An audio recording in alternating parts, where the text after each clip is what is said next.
When it comes to slinging D, our guys are coming up short.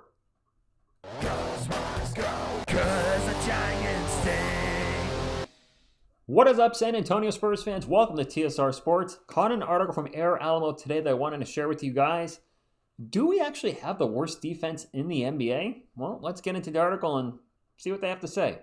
It's time to have a talk about the San Antonio Spurs defense. It has obviously been bad, but Air Alamo didn't quite realize how porous the team has been playing on that side of the floor. Neither did I, to be honest. NBA.com released their weekly power rankings, and in the breakdown written for our squad's 23rd ranking, it was brought to their attention that they've been dead last since the All-Star break.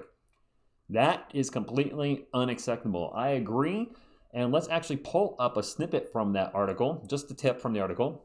The Spurs now rank last defensively since the All-Star break, when Wemby was shut down. The super short-handed Mavs had their second most efficient offensive game of the season. Blah, blah, blah. Last Monday, and 4 nights later, the Hornets, who are ranked 29th on offense, by the way, had the third most efficient game for any team this season.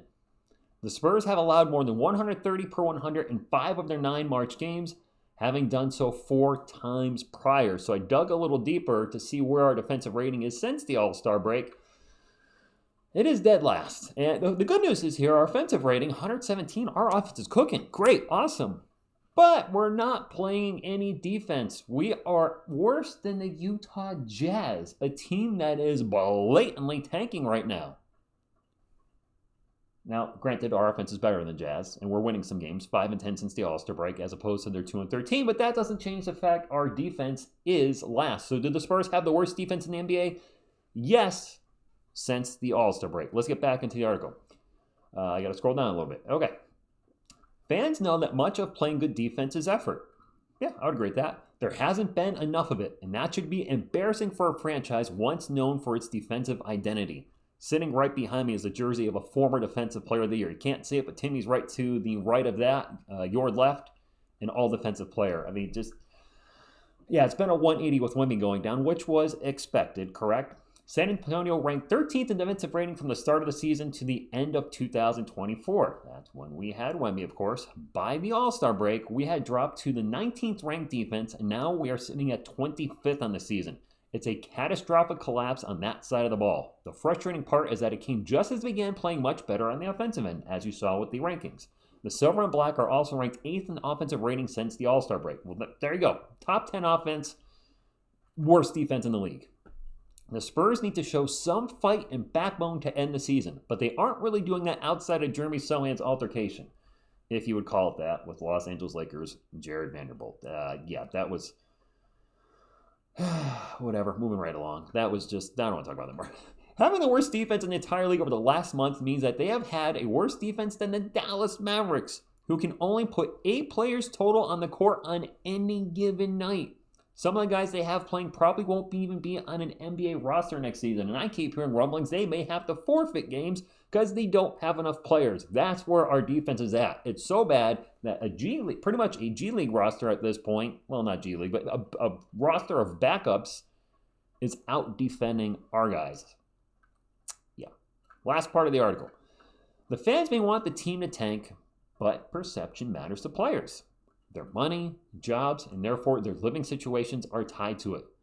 They allowed that short-handed Mavs team to drop 133 points. If this is all they're going to be able to muster the rest of the season, the front office may need to take an even harder look at the roster than we originally thought. And I do think there's going to be a lot of changes to the roster. But I want to add in my own section here. Feel free to comment at will here because I'm sure I'm going to miss some. What is wrong with the Spurs defense? I think the first and most obvious thing is we're missing the gentleman right above me. No Victor Wembanyama. He helped cover a lot of our poor defenders with his ability to change shots and, of course, block shots. No Wemby means very little rim protection. You can even throw Charles Bassey in there. He is a good rim protector off the bench. He's out indefinitely. He's probably done with the Spurs. And then our lineups post the All-Star break. Before the game even starts, you can tell our lineups are too small. We're running center Sohan out there at the time. Center Sohan. Jeremy is our backup center now, apparently. Center Barnes. Center Johnson. Kellen's way too small to be playing center. That is a no. That lack of size gives up way too many offensive rebounds, which leads to second chance opportunities, third chance opportunities, and once in a while, even a fourth chance opportunity. What usually happens is we see the team start chucking threes as those long rebounds go out to them and they hit one, and what could have been a 0-point possession for the opposing team turns into a 3-point possession. Then there's the poor rotations and communication. We leave so many guys wide open, not just open, but just wide open for three. You'd look, and there's somebody standing in the corner. Nobody's in within 6 feet. That's not going to work in today's NBA where so many guys are chucking threes. And then just, they talked about it a little bit in the article, a lack of effort and hustle. There's been times where you see the opposing team chasing down rebounds, and our guys are just, it's like, do you want to be on this team next year? Show us something. Show us some fight. Just give us some hustle. We have seen that a little bit this week, so maybe the guys are turning a corner. But overall, and then of course the bad defenders that we already have on the team that we know about, the Keldon Johnsons, the Harrison Barnes, et cetera, et cetera. I'm not going to throw Malachi Branham under the bus here. Yes, he is an awful defender. He ain't played much since the All-Star break, so we can't point at Malachi and be like, this is a big problem, part of our defense, because he's not part of the defense. He's not even with the Spurs anymore. He got sent to Austin, so he's probably not going to be with us next season. And last but not least, I'm not going to... Well, I just knocked the camera out by doing that. So there's a frozen TSR. But because I do these on break, I don't have time to restart the video. So Mitch Johnson's also in that, and you'll have a frozen TSR for the rest of this. Again, there's probably a lot of other issues, but...